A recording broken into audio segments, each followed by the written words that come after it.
Je susciterai pour moi un prêtre fidèle, qui agira selon mon cœur et mon esprit, dit le Seigneur. Au nom du Père et du Fils et du Saint-Esprit, Amen. la grâce de Jésus-Christ notre Seigneur, l'amour de Dieu le Père et la communion de l'Esprit Saint soient toujours avec vous. Et avec votre esprit. La messe d'aujourd'hui a beaucoup de significations, il me semble. D'abord, rappelons-nous, nous sommes toujours en train de prier pour l'unité des chrétiens. C'est la semaine de prière pour l'unité des chrétiens qui a commencé depuis le 18 janvier et qui va se terminer demain avec la fête de la conversion de Saint Paul. Donc aujourd'hui, nous continuons à prier avec cette intention-là. Et aussi, nous célébrons la fête de Saint François de Sales. Saint François de Sales, d'ailleurs, qui a vécu au VIe siècle, au moment où il y avait encore beaucoup de tensions entre l'Église réformée, entre les protestants et l'Église catholique. Et lui aussi a joué un rôle, en fait, dans le rapprochement des églises. Alors, ce qui fait que, eh bien, les choses semblent bien tomber aujourd'hui pour qu'en fait, nous soyons soutenus dans notre élan de vivre l'unité des chrétiens. Tout au long de cette célébration, nous allons demander cette grâce-là spéciale pour nous et nous continuons à Saint Rémy de rendre grâce au Seigneur pour notre année jubilaire. Tournons-nous vers le Seigneur qui est le Dieu miséricordieux et commençons par reconnaître nos manquements.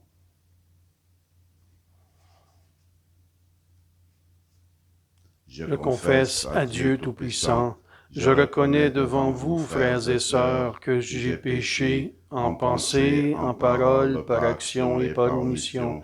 Oui, j'ai vraiment péché. C'est pourquoi je supplie la bienheureuse Vierge Marie, les anges et tous les saints, et vous aussi, frères et sœurs, de prier pour moi le Seigneur notre Dieu. Que Dieu Tout-Puissant nous fasse miséricorde, qu'il nous pardonne nos péchés et nous conduise à la vie éternelle. Amen. Seigneur, prends pitié. Seigneur, prends pitié. Ô Christ, prends pitié. Ô Christ, prends pitié. Seigneur, prends pitié. Seigneur, prends pitié. Prions le Seigneur. Seigneur Dieu, pour le salut des âmes, tu as voulu que l'évêque Saint François de Sales devienne le serviteur de tous en toutes choses. Dans ta bonté, accorde-nous à son exemple de manifester toujours ta douceur, ta douce charité dans le service fraternel. Par Jésus-Christ, ton Fils, notre Seigneur, qui vit et règne avec toi dans l'unité du Saint-Esprit, Dieu, pour les siècles des siècles. Amen.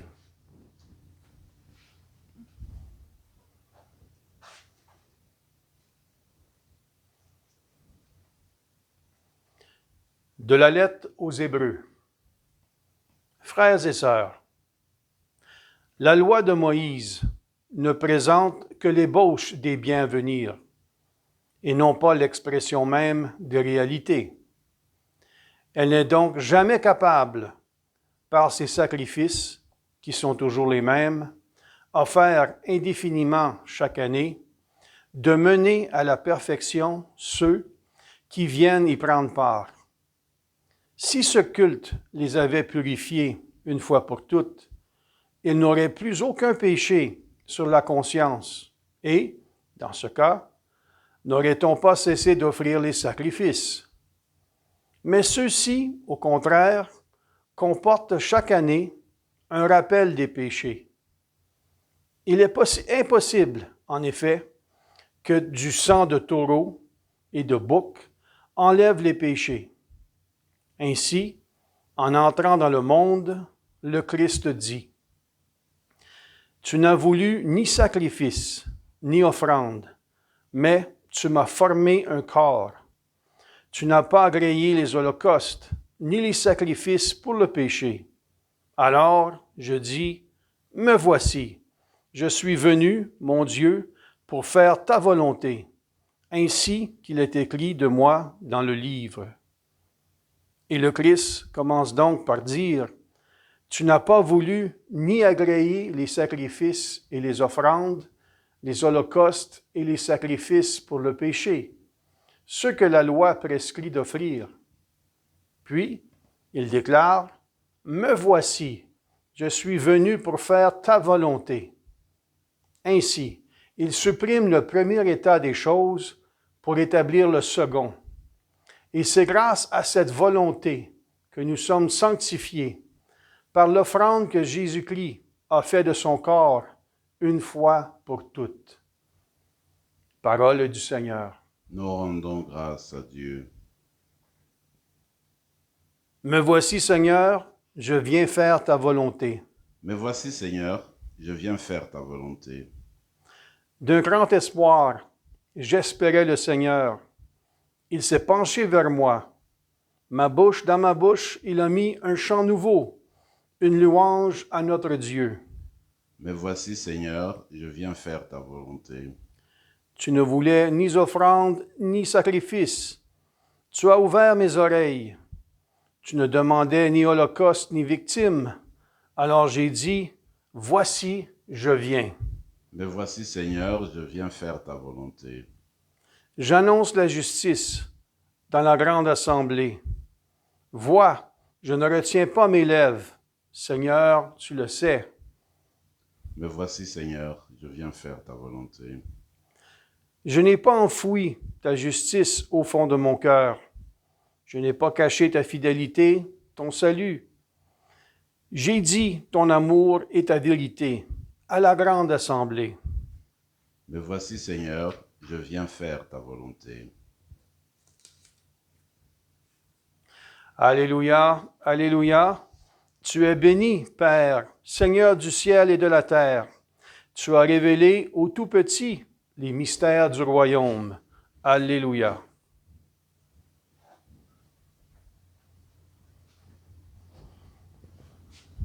Le Seigneur soit avec vous. Et avec votre esprit. Évangile de Jésus-Christ selon saint Marc. Gloire à toi, Seigneur.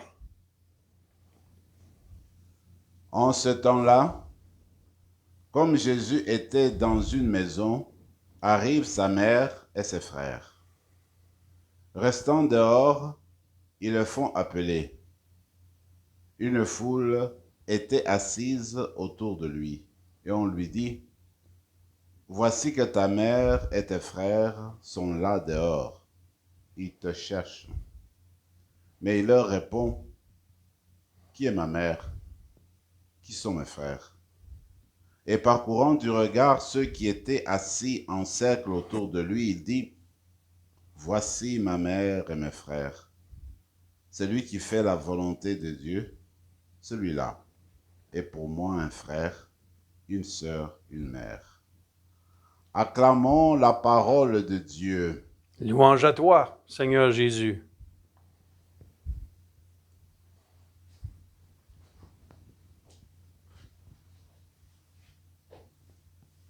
L'auteur du livre, ou plutôt de la lettre aux Hébreux, fonctionne sur deux paliers.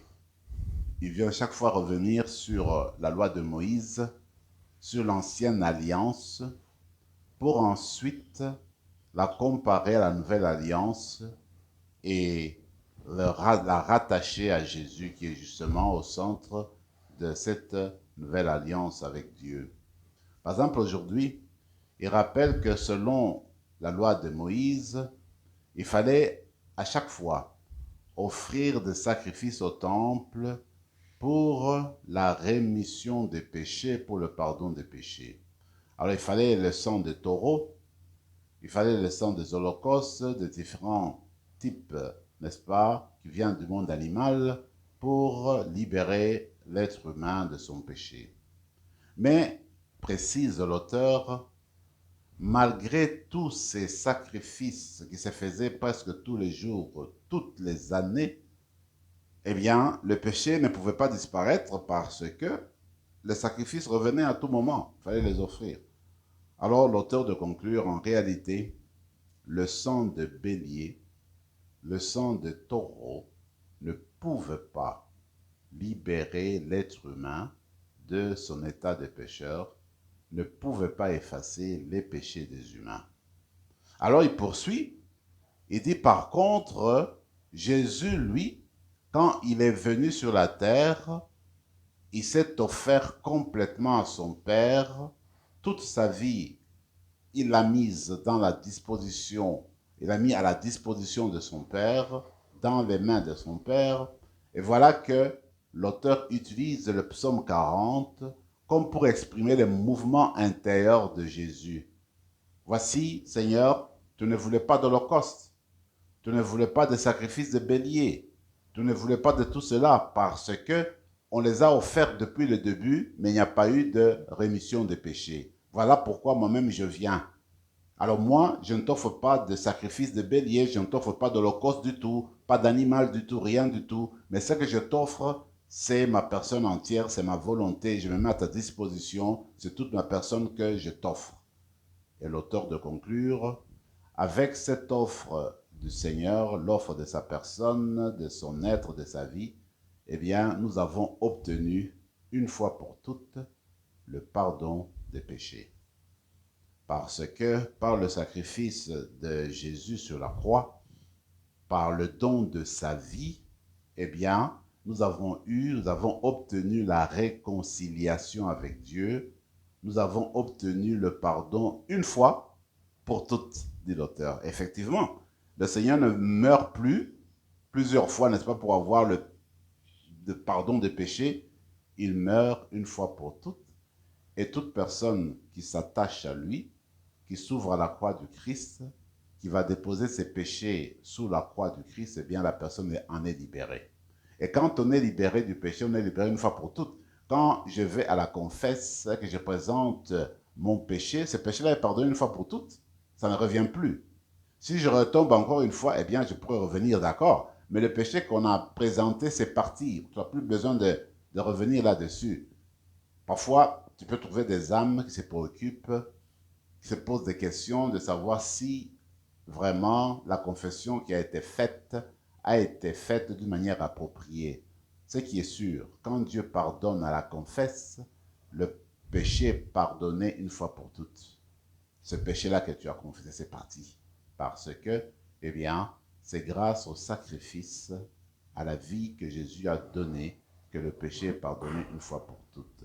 Donc, durant cette célébration, quand nous présentons le corps et le sang du Christ, eh bien, nous rappelons que c'est la vie donnée, que c'est la vie de Jésus qui nous est donnée pour obtenir la rédemption, pour obtenir la réconciliation avec Dieu. Voilà une bonne nouvelle à chaque célébration eucharistique. Voilà la bonne nouvelle d'aujourd'hui, que Jésus-Christ est venu pour notre sanctification, pour le pardon de nos péchés, pour notre purification.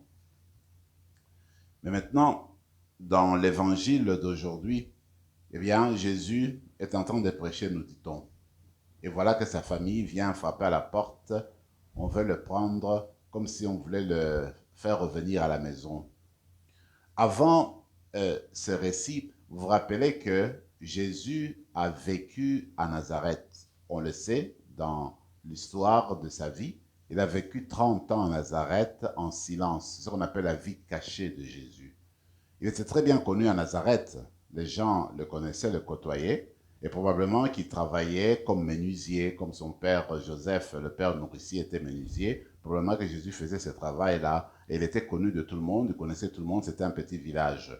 Et Jésus, de sa vie à Nazareth, n'avait jamais posé des actes extraordinaires, ne s'était jamais engagé dans des discussions théologiques extraordinaires, il n'avait jamais prêché d'une manière qui attirait l'attention. Eh bien, c'était un homme comme tous les autres. Mais voilà qu'après un temps, quand il est parti, comme on nous disait dimanche dernier, il est parti en Judée, il s'est fait baptiser, et à partir de là, il est revenu, il s'est installé à Capharnaüm, il a commencé à prêcher, il a commencé sa vie publique, et il s'est attiré beaucoup de foules. Il prêchait, les gens l'admiraient, et il performait des miracles, et même il chassait les démons. Alors, il a une grande réputation. Les gens de son village ne comprennent rien. Ils disent qu'il a perdu la tête, qu'est-ce qui se passe? Alors, c'est ainsi qu'il ramasse Marie, sa mère, et puis dire non, on va le prendre, on va le ramener à la maison pour savoir qu'est-ce qui se passe exactement. Mais en fait, quand ils arrivent chez Jésus, le Seigneur nous dit une chose importante. Il dit en fait, qui sont mes frères? Qui sont mes sœurs? Qui est ma mère? Eh bien, est ma mère, est mon frère, mes sœurs, est ma sœur, celui qui fait la volonté de mon Père. Parce que Jésus est le premier qui a fait la volonté de son Père, il a offert sa vie justement pour le pardon des péchés. Son père n'a pas voulu d'holocauste, comme je disais, n'a pas voulu de bélier. Et Jésus n'a fait que offrir sa volonté à Dieu. Alors tout celui qui fait comme Jésus, offrir sa volonté, faire la volonté du Père, celui-là entre dans la famille de Jésus. Il devient proche de Jésus, comme sa mère, comme sa sœur, comme son frère. Alors vous et moi, nous sommes invités aujourd'hui à entrer dans la famille de Jésus. Et pour le faire, ouvrons-nous davantage à la volonté de Dieu. Accueillons cette volonté de Dieu, faisons-la nôtre, pour que, en vivant de cette vie, eh bien, nous annoncions cette parole du Seigneur, nous annoncions cette bonne nouvelle de la famille de Dieu, de la famille que Dieu veut constituer déjà dans le monde d'aujourd'hui, en accueillant sa volonté, en offrant notre vie, en faisant don de nos personnes, en prenant notre vie dans nos mains et l'offrir au Seigneur pour justement le bien de l'humanité. Voilà la voie que le Seigneur nous trace aujourd'hui pour continuer à raffermir ces liens qui doivent exister entre nous, les liens de famille. Alors, en fait, pour tout conclure, il y a cette belle figure de Saint François de Sales, un homme extraordinaire, et puis qui a vécu, en fait, il est né au XVIe siècle, il est décédé au XVIIe siècle. Et il a marqué l'Église de son temps, parce que beaucoup plus tard, il sera déclaré docteur de l'Église. Il aura un enseignement assez spécial. Voyez-vous, déjà, dans son enfance, il était déjà ouvert à Dieu, ouvert à la spiritualité. Et même quand il se décide de devenir prêtre, son père n'est pas tout à fait ouvert à cela. Malgré tout, il va en France, il va à Paris et il se met à l'étude, il fait sa théologie, il devient prêtre et il comprend tout de suite que l'évangélisation consiste à toucher toute âme. Sa spiritualité va être une spiritualité qui va se répandre dans l'assemblée, dans la foule, parmi les gens les plus simples. Ça ne sera pas une spiritualité pour les personnes qui sont chevronnées dans la foi. Ça sera une spiritualité du peuple, si vous voulez. Et il va s'inspirer davantage de l'évangile du Christ, prendre les images de l'évangile du Christ pour rendre ça au niveau du peuple, pour que les gens puissent saisir ce que Dieu veut, l'amour du Seigneur. Il va utiliser beaucoup d'images tirées de nos familles, de l'expérience des familles, d'images tirées de l'expérience des mères, de l'expérience des femmes, de l'expérience des hommes.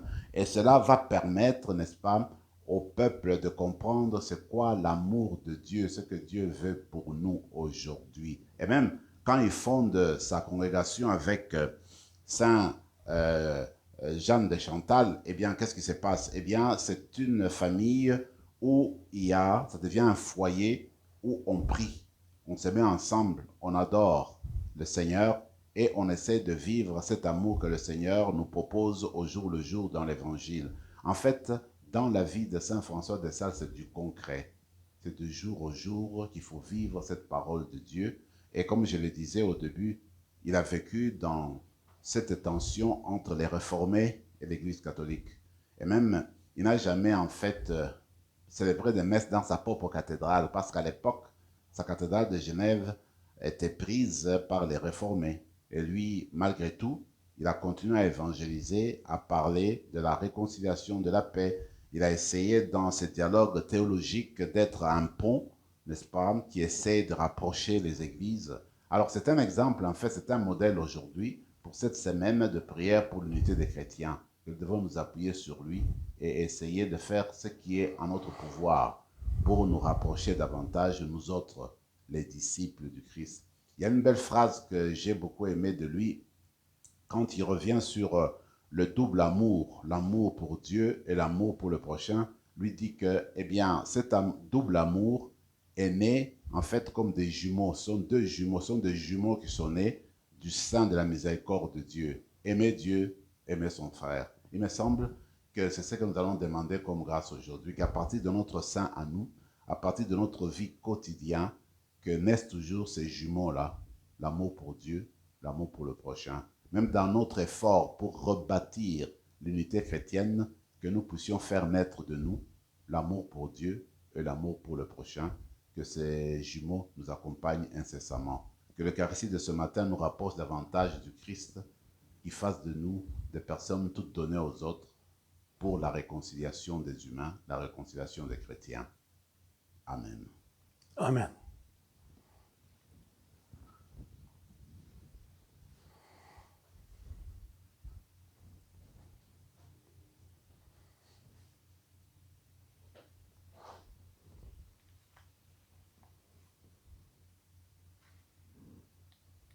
Tu es béni, Seigneur, Dieu de l'univers, toi qui nous donnes ce pain, fruit de la terre et du travail des hommes et des femmes. Nous te le présentons, il deviendra le pain de la vie. Béni soit Dieu, maintenant et toujours. Comme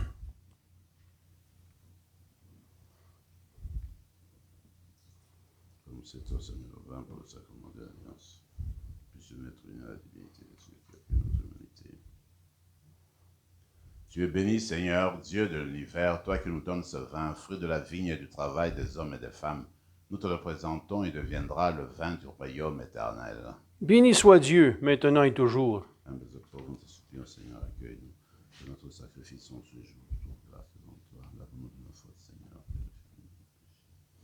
Prions ensemble, mes frères et mes sœurs, au moment d'offrir le sacrifice de toute l'Église. Pour la gloire de Dieu et le salut du monde. Nous t'offrons, Seigneur, le sacrifice qui nous sauve. Par lui, embrase-nous du feu de l'Esprit Saint qui brûlait admirablement le cœur très doux de Saint François, par le Christ notre Seigneur. Amen. Le Seigneur soit avec vous. Et avec votre esprit, Élevons notre cœur. nous le tournons vers le Seigneur. Rendons grâce au Seigneur notre Dieu. Cela est juste et bon. Vraiment, il est juste et bon, pour ta gloire et notre salut, de t'offrir notre action de grâce, toujours et en tout lieu. Seigneur, Père très saint, Dieu éternel et tout-puissant par le Christ notre Seigneur. Tu donnes à ton Église de se réjouir en la fête de Saint François de Sales. Par l'exemple qu'il a donné, tu nous encourages. Par son enseignement, tu nous éclaires. À sa prière, tu veilles sur nous. C'est pourquoi, avec la multitude des saints, la multitude des anges, nous chantons l'hymne de ta gloire et sans fin, nous proclamons. Saint, Saint, Saint, le Seigneur, Dieu de l'univers, le ciel et la terre sont remplis de ta gloire. Hosanna au plus haut des cieux. Béni soit celui qui vient au nom du Seigneur. Hosanna au plus haut des cieux. Tu es vraiment saint, Dieu de l'univers, et il est juste que toute la création proclame ta louange, car c'est toi qui donnes la vie, c'est toi qui sanctifies toutes choses, par ton Fils Jésus-Christ notre Seigneur, avec la puissance de l'Esprit Saint. Et tu ne cesses de rassembler ton peuple, afin que du levant au couchant du soleil, une offrande pure soit présentée à ton nom. C'est pourquoi nous te supplions, Seigneur, de consacrer les offrandes que nous apportons. Sanctifie-les par ton Esprit pour qu'elles deviennent le corps et le sang de ton Fils Jésus-Christ notre Seigneur, qui nous a dit de célébrer ce mystère. La nuit même où il fut livré, il prit le pain.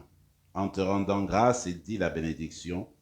Il rompit le pain et le donna à ses disciples en disant, « Prenez et mangez-en tous, ceci est mon corps, livré pour vous. »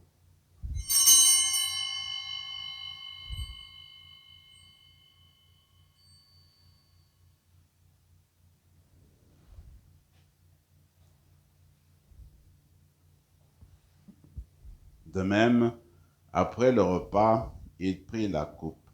En te rendant grâce, il dit la bénédiction et donna la coupe à ses disciples en disant, « Prenez et buvez-en tous, car ceci est la coupe de mon sang, le sang de l'alliance nouvelle et éternelle, qui sera versé pour vous et pour la multitude en rémission des péchés.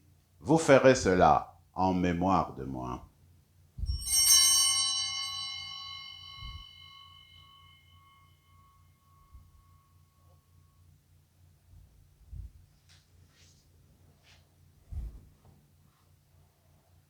Proclamons le mystère de la foi. Gloire à toi qui étais mort, Gloire à toi qui es vivant, notre Sauveur et notre Dieu. Viens, Seigneur Jésus. En faisant ainsi mémoire de ton Fils, de sa passion qui nous sauve, de sa glorieuse résurrection et de son ascension dans le ciel, alors que nous attendons son dernier avènement, nous t'offrons, Seigneur, en action de grâce, ce sacrifice vivant et saint. Regarde, nous t'en prions, l'oblation de ton Église, et daigne y reconnaître ton Fils qui, selon ta volonté, s'est offert en sacrifice pour nous réconcilier avec toi. Quand nous serons nourris de son corps et de son sang, et remplis de l'Esprit Saint, accorde-nous d'être un seul corps et un seul esprit dans le Christ. Que l'Esprit Saint fasse de nous une éternelle offrande à ta gloire, pour que nous obtenions un jour l'héritage promis avec tes élus, en premier lieu la bienheureuse Vierge Marie, Mère de Dieu, avec Saint Joseph son époux, les bienheureux apôtres, le glorieux martyr, Saint François de Sales et tous les saints qui ne cessent d'intercéder auprès de toi et nous assurent de ton secours. Et maintenant, nous te supplions, Seigneur, par le sacrifice qui nous réconcilie avec toi, étends au monde entier le salut et la paix. Affermis ton Église en pèlerinage sur la terre, dans la foi et la charité, en union avec ton serviteur, notre pape François, notre évêque Marcel, Yvan son auxiliaire, l'ensemble des évêques, les prêtres, les diacres, tout le peuple que tu as racheté. Écoute en ta bonté les prières de ta famille que tu as voulu rassembler devant toi. Dans ta miséricorde, ramène à toi, Père très aimant, tous tes enfants dispersés. Pour nos frères et sœurs de faim, et pour tous ceux qui ont quitté ce monde, trouve grâce devant toi, nous te prions. En ta bienveillance, accueille-les dans ton royaume, où nous espérons être comblés de ta gloire, tous ensemble et pour l'éternité, par le Christ notre Seigneur, par qui tu donnes au monde toute grâce et tout bien. Par lui, avec lui et en lui, à toi, Dieu le Père Tout-Puissant, dans l'unité du Saint-Esprit, tout honneur et toute gloire pour les siècles des siècles. Amen. Comme nous l'avons appris du Sauveur, et selon son commandement, nous osons dire: Notre Père qui es aux cieux, que ton nom soit sanctifié, que ton règne vienne, que ta volonté soit faite sur la terre comme au ciel. Donne-nous aujourd'hui notre pain de ce jour. Pardonne-nous nos offenses comme nous pardonnons aussi à ceux qui nous ont offensés. Et ne nous laisse pas entrer en tentation, mais délivre-nous du mal. Délivre-nous de tout mal, Seigneur, et donne la paix à notre temps. Soutenus par ta miséricorde, nous serons libérés de tout péché, à l'abri de toute épreuve. Nous qui attendons que se réalise cette bienheureuse espérance, l'avènement de Jésus-Christ, notre Sauveur. Car c'est à toi qu'appartiennent le règne, la puissance et la gloire pour les siècles des siècles. Seigneur Jésus-Christ, tu as dit à tes apôtres: je vous laisse la paix, je vous donne ma paix. Ne regarde pas nos péchés, mais la foi de ton Église, pour que ta volonté s'accomplisse. Donne-lui toujours cette paix, et conduis-la vers l'unité parfaite, toi qui vis et règnes pour les siècles des siècles. Amen. Que la paix du Seigneur soit toujours avec vous. Et avec votre esprit, Agneau de Dieu, qui enlève le péché du monde, prends pitié de nous. Agneau de Dieu, qui enlève le péché du monde, prends pitié de nous. Agneau de Dieu, qui enlève le péché du monde, donne-nous la paix. Seigneur Jésus-Christ, que cette communion à ton corps et à ton sang n'entraîne pour nous ni jugement ni condamnation, mais que par ta bonté soutienne notre esprit et notre corps et nous donne la guérison.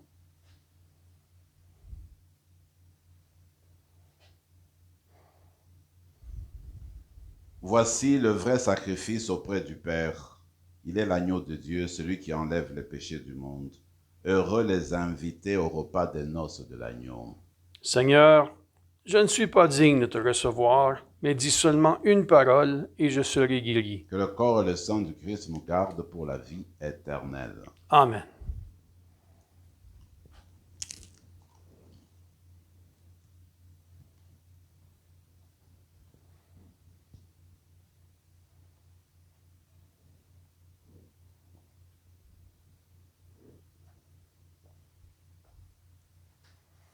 Le corps du Christ. Amen.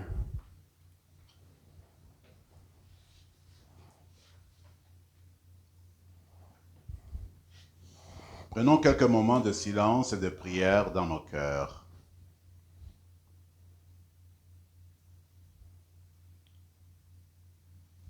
Je suis venu pour que les brebis aient la vie en abondance, dit le Seigneur.